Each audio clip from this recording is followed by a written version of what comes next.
vamos lá analisar as propostas da Vera Lúcia do PSTU para as eleições presidenciais de 2022. Vamos começar. Um programa socialista para o Brasil. Aí o tópico 1. Em que situação estamos? Estamos vivendo uma situação terrível no país e no mundo. A fome e o desemprego crescem nos bairros populares.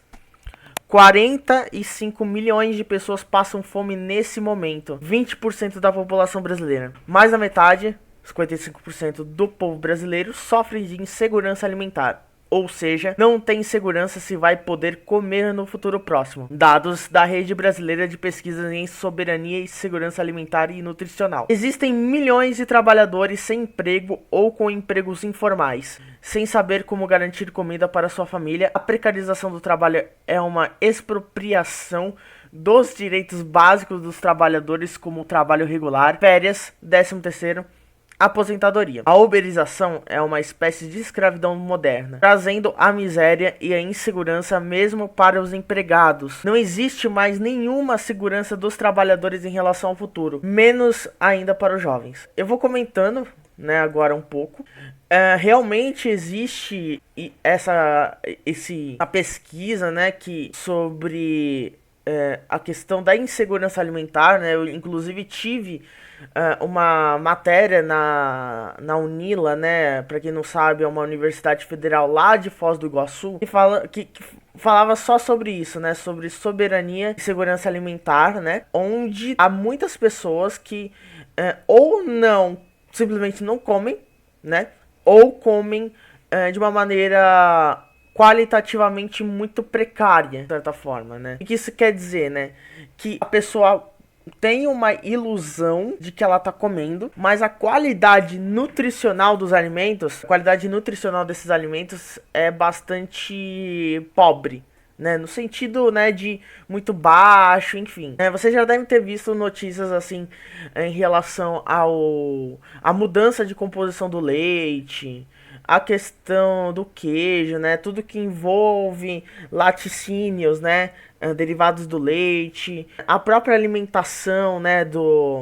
Em relação ao prato, né, de almoço e janta, né, o famoso arroz e feijão, né, tá diminuindo, né, em vários sentidos a sua qualidade, seja na própria composição, seja no uso de agrotóxicos, né, que o governo Bolsonaro, pelo jeito, tá querendo ir na contramão do mundo em relação à proibição de agrotóxicos, né, mas, enfim, né, o governo Bolsonaro, a gente já não pode, né, principalmente nessa altura, né, do governo dele, eu acho que não dá muito pra esperar muita coisa, né, na verdade dá pra esperar o pior, né, desse governo, né, mas realmente é isso, né, e a precarização do trabalho, né, usam muito esse termo uberização, né, mas é importante ressaltar que a uberização, traduzindo, a precarização do trabalho, né, como tá mais acima, e no conceito marxista, né, é chamado de precariado, né. O precariado, né, são todos esses trabalhadores que não têm qualquer tipo de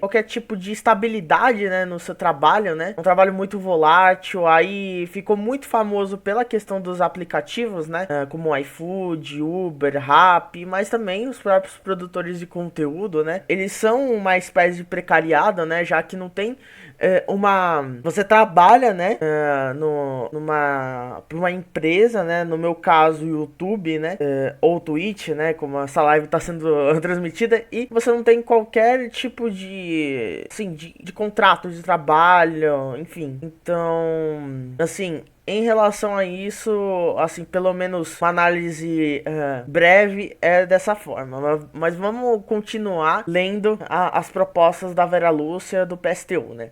O desemprego massivo, o chamado Exército Operário de Reserva, né? Abre parênteses, no caso, o Exército Industrial de Reserva, né? Mas não tá de tudo errado, né? Enfim, o Exército Operário de Reserva é uma arma da burguesia para chantagear os trabalhadores empregados com a demissão. Os salários baixíssimos, gerando superlucros para a grande burguesia. As empresas conseguiram no final, em 2020, uma taxa de mais-valia, né? Aí eles explicam aqui na proposta que é o lucro bruto em relação à remuneração paga aos trabalhadores de 284,7 0,72%, né? Tem um erro de digitação aqui. Dados do IELAS, não sei o que é, mas realmente a mais-valia, né? Basicamente é o valor do trabalho, né? Que o trabalhador, né? O trabalhador gera o valor, né? E esse valor ele é expropriado dele mesmo, né? Ele é expropriado esse valor dele pelo grande empresariado, que no caso é a burguesia, né? E esse processo se chama de mais-valia, né? Ou mais-valor, né? Que o Marx acaba usando mais esse termo, se não me falha a memória. Mas vamos continuar. A inflação, em particular com o aumento nos preços dos alimentos e combustíveis, determina o rebaixamento do nível de vida, ao diminuir o poder de compra dos salários. No caso aqui é pura teoria marxista da dependência, né?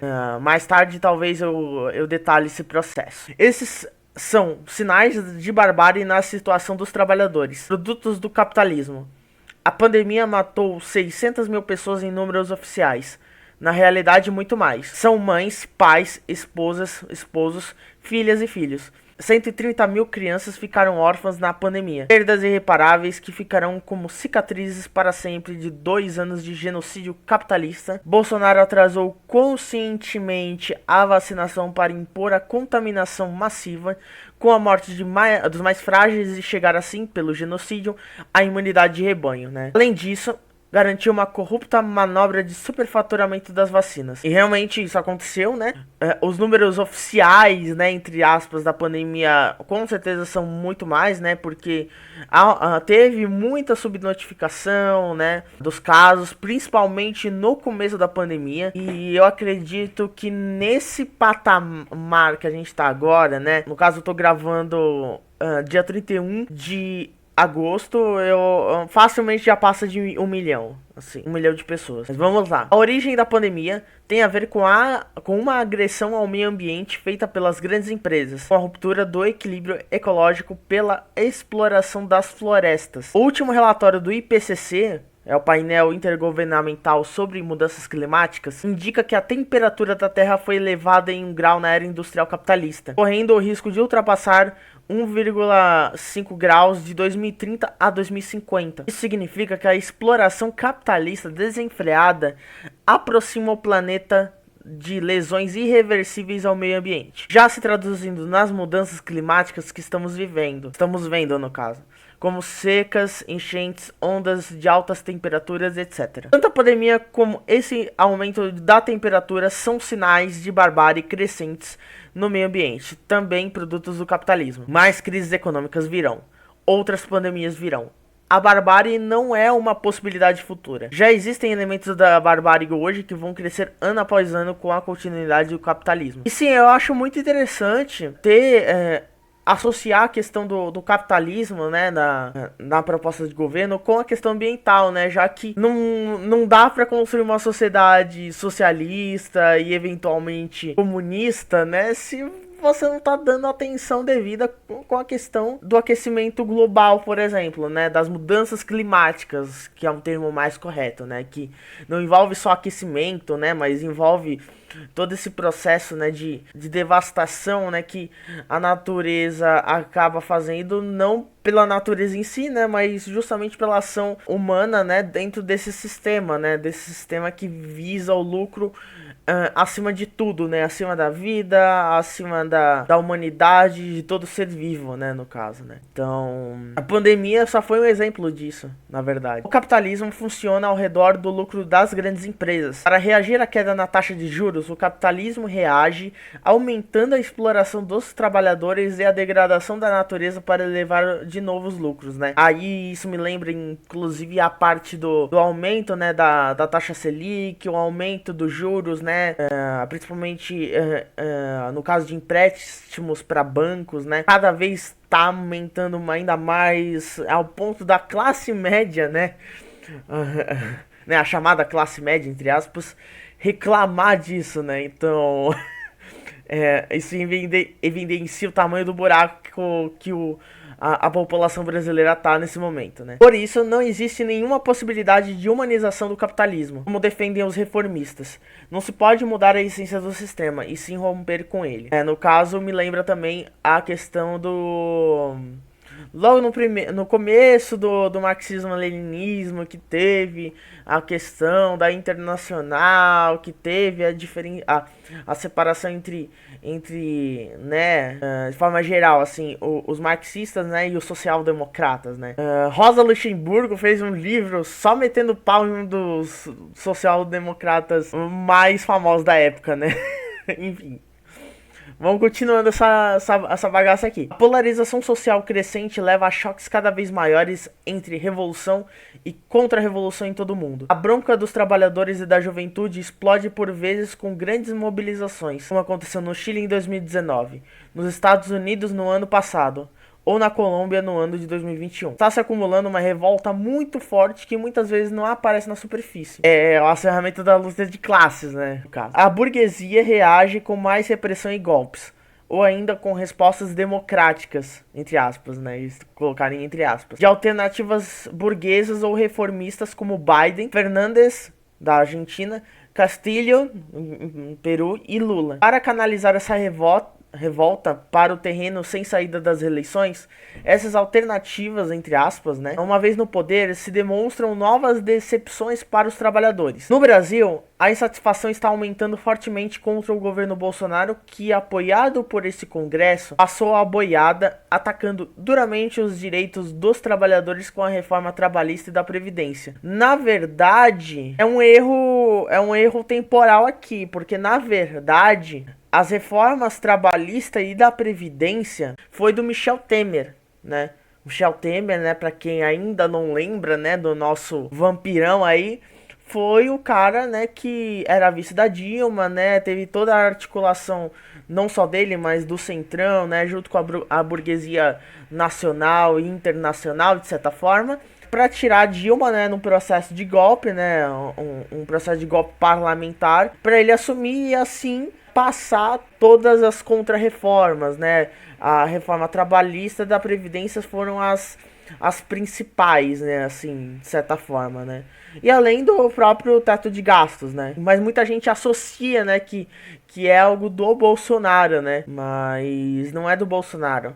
A gente tá sentindo isso no governo dele, né. Mas quem iniciou isso foi Temer. Começam a crescer no país as mobilizações populares, colocando na ordem do dia botar para fora já o genocida e todo o seu governo. Existem greves, lutas da juventude, movimentos populares, mobilizações do funcionalismo público, a ocupação de Brasília pelos indígenas.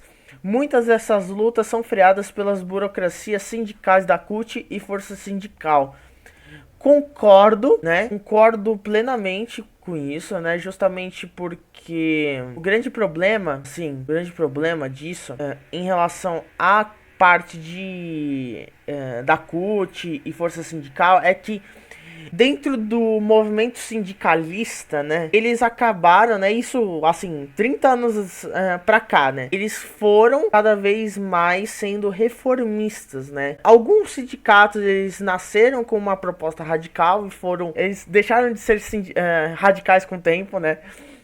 E outros que já eram reformistas, né, na sua gênese, né, na sua criação, eles acabaram sendo cada vez mais reformistas e agindo dentro da institucionalidade burguesa. Então, assim, não é por menos que um partido, né, que pelo menos, assim, até onde eu sei, é de esquerda radical, né, é uma esquerda marxista, tem colocado esse ponto aqui da CUT e da Força Sindical, né. Mas vamos lá. Fazer corpo mole na luta pelo fora Bolsonaro hoje, esperando derrotá-lo só nas eleições de 2022, como vemos setores da esquerda fazer, é uma política criminosa, pois ignora a tragédia imposta à população agora. É também perigosa porque subestima o perigo que representa o governo que trabalha todos os dias para implantar uma ditadura no país. Eu não sei, assim, futuramente a gente vai ter isso mais delineado nos livros de análises sociológicas, as análises de ciência política e análises históricas, mas, assim, ao meu ver hoje, assim, em termos de democracia liberal burguesa, entre muitas aspas, a gente já vive num estado de certa forma de exceção. Agora, se for levar pelo termo de esquerda radical, a gente não vive numa democracia, a gente vive numa ditadura da burguesia, né? Então, só pra ficar mais evidente esse processo, né? Mas vamos lá. Colocar para fora Bolsonaro já é o desafio mais urgente que a classe trabalhadora tem neste momento. Por isso, é necessário seguir fortalecendo uma ampla unidade de ação na luta para continuar ocupando as ruas. Eu acredito que seja a famosa frente, né? Não a frente ampla, né? Como teve aquele movimento dos 70%, sabe? Mas uma frente de esquerda, né? Mas enfim, é hora das direções das grandes centrais sindicais e dos partidos de oposição se lançarem a construir uma greve geral para as fábricas e as grandes empresas, só parando o país, atacando diretamente o lucro dos patrões. Só se pode obrigar as grandes empresas a retirar a sustentação que ainda dão ao Bolsonaro. O problema é que cada vez isso fica mais difícil, né? Porque um país que já é historicamente sem industrialização, cada vez menos industrializado, né? É mais difícil, né? Porque as empresas, o lucro que as empresas têm, na verdade, vão pro exterior, né? O país cada vez mais sendo um país rentista, né? Então, assim, é bem complicado. Vamos lá, vamos seguindo. No mesmo sentido, é fundamental desenvolver a autodefesa das massas para enfrentar a ultradireita e qualquer tentativa golpista do genocida. Por outro lado, esse cenário também reafirma a necessidade e importância de uma alternativa socialista à barbárie promovida pelo capitalismo. Por isso, ao mesmo tempo que lutamos para colocar para fora Bolsonaro e Mourão, não podemos perder de vista a necessidade de acabar com o capitalismo. Mais do que nunca, é necessário levantar bem alto a bandeira do socialismo e da revolução. Inclusive, essa afirmação de tirar o Bolsonaro e Mourão também é uma pauta do PCB, né? Inclusive, os partidos da burguesia, assim como o PT e a maioria da direção do PSOL, apostam nas eleições para canalizar e neutralizar a insatisfação dos trabalhadores e da juventude. Meu filho, eu sou do PSOL, eu entendo, é tenso. Assim, meio off-topic isso aqui, meio fora de tópico, né? Eu classifico todo marxista que é filiado ao PSOL com um guerreiro, né? Não só por causa de mim, eu já pensava nisso antes de eu entrar no partido, né? Mas assim, pessoas como o Humberto Matos, né? Que é o Saia da Matrix, ele é filiado ao PSOL, eu acho que eu considero ele um guerreiro, né? Porque, assim, principalmente pelo fato de que ele tá bancando uma candidatura, acho que no Sul, se não me falha a memória. E ele como marxista no Sul, sendo filiado ao PSOL, é um desafio para poucos. Assim, mas vamos continuando isso aqui que ainda tem muita coisa. De fato, em 2021 já vivíamos no Brasil uma antecipação da campanha eleitoral deste ano. Bolsonaro está em franca campanha para a reeleição desde 2021.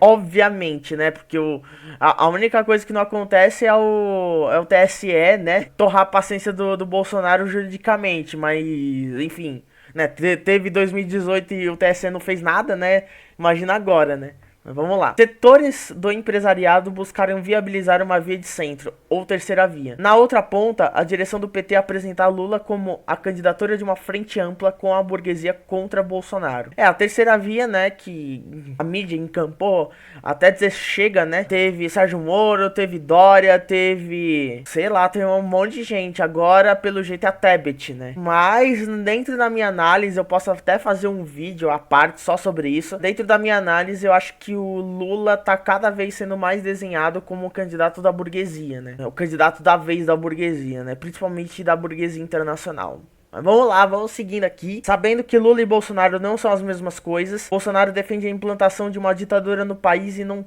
se pode subestimar a importância de derrotá-lo. Mas isso não nos desobriga de constatar que nenhuma das alternativas burguesas atende aos interesses da classe trabalhadora. Lula está construindo a sua alternativa em aliança com os mesmos empresários e políticos corruptos que governaram junto com Bolsonaro. Pois é, né? Só que aí vai falar isso pra petista. É foda, né? Mas enfim, todas essas alternativas, portanto, mantém o sistema capitalista e, com ele, toda a exploração e opressão contra a classe trabalhadora e o povo pobre. Para governar o país, não serve o mesmo critério de unidade ampla que é necessário para a luta contra Bolsonaro. É fundamental o critério da independência da classe, no caso. Nós defendemos uma alternativa dos trabalhadores, independente da burguesia. Nós defendemos uma alternativa socialista e revolucionária. Bom, eu acho que para um tópico inicial tá muito bem escrito, assim. É que eu tô comparando com o Emael, né? Assim, eu acho que Emael mais pra frente não vai como critério de avaliação de proposta de candidato com uma média, eu acho que não vai ser muito bom, não. Não vai envelhecer muito bem, mas vamos lá.